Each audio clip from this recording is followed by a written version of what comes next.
Hello, this is eCancer TV, and we are in Bordeaux at the European Society of Surgical Oncology meeting. Professor Lars Pahlman is with me. Lars, you've been taking advantage of the wonderful registry opportunities in your country, Sweden. You're from Uppsala University.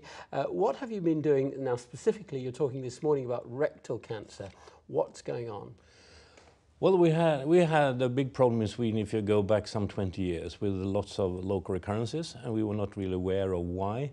Then we had the new era of surgery with the TME technique.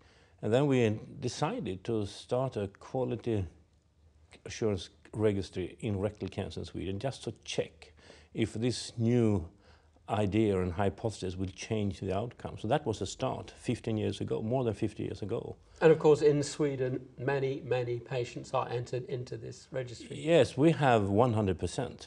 And I think all hospitals decided to join us, and actually according to not the Swedish law but the Swedish system, it's more or less compulsory to join those quality registry in our country. So, and I think this is so extremely important, because if you don't put in everyone, you will lose some, and those ones you lose is often those with the worst outcome. Now, total mesorectal excision, sphincter preservation, the use of preoperative radiotherapy, the use of chemotherapy, these are all factors. How have you found these all affect outcomes?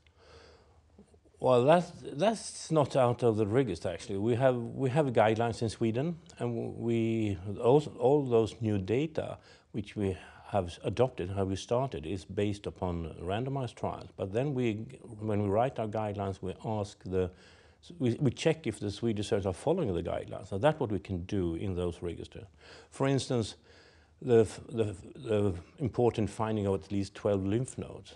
When we started to discuss that, it was just some 50% of the patients had 12 lymph nodes. Nowadays, 10 years later, almost all of them have 12 lymph nodes in the specimen. So that is a typical way of how we work. Can you give me some kind of feel for just how much rectal surgery has improved and how much it can improve in good hands? It has improved enormously in Sweden, because if you go back 30 years, the survival has changed from 40% to more than 60%. And we had over all years, colon cancer patients did better than rectal cancer patients. But since we started this program in Sweden, now rectal cancer patients is doing better than colon cancer patients, despite that, at least as a surgeon's view, it's easier to operate upon colon cancer than rectal cancer. So we have change in the outcomes. So rectal cancer patients are doing better now. And what's happened to quality of life in your rectal cancer patients?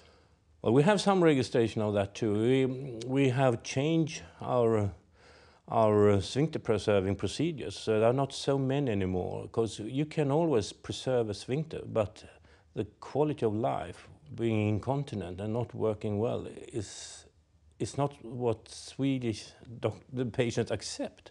So but this has become a quality parameter, how many sphincter preserving procedures you do. But in Sweden, we actually look more for quality than if you can avoid a stoma. So avoiding a colostomy is not necessarily the be-all and end-all. No, definitely not. Definitely not. Your talk here today is about what can we do on outcomes. What should doctors be pulling out of all of this?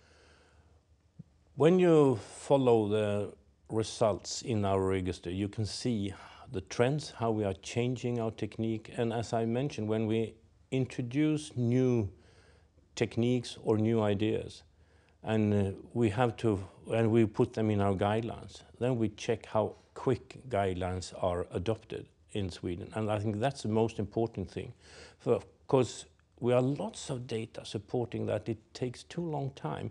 If you go for classic surgical things like prevention for thromboembolic events, antibiotics in bowel surgery, use of nasogastric tubes, and all things like that. It has, once the evidence is there, it used to take more than 15 years until more than 95% of the units are using it. So by those quality register, it goes much quicker. So I think that is a one of the real advantage to use it in this way. In Sweden, you're extremely well organised. What would you say to other places to help them to get as well organised as you are in your country? Well, that's a very difficult question.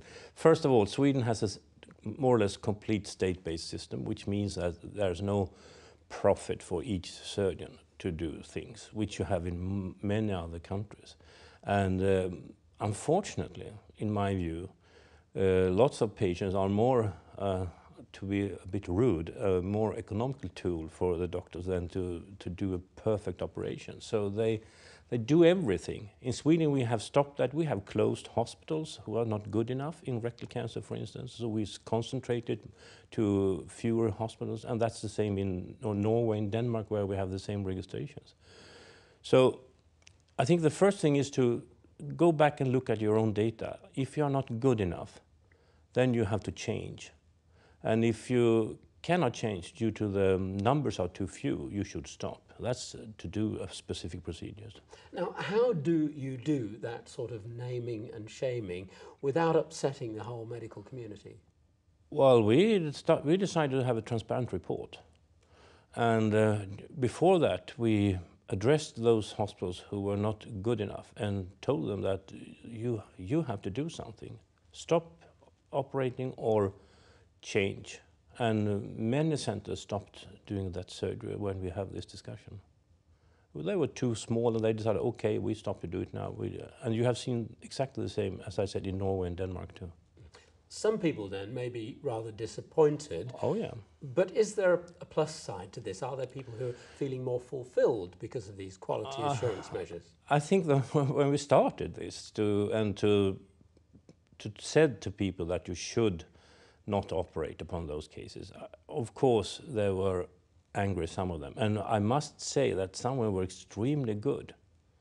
They performed better than some other bigger units.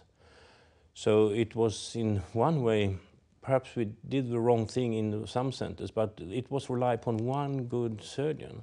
And the interesting thing now, we are still debating this in Sweden. So the difference between a good small volume unit is less against the high volume units than the difference between high volume units. So we have bad healthcare providers in the high volume units, because there you can disappear in the unit, in the volume, and as a surgeon. So this is a tricky thing, actually.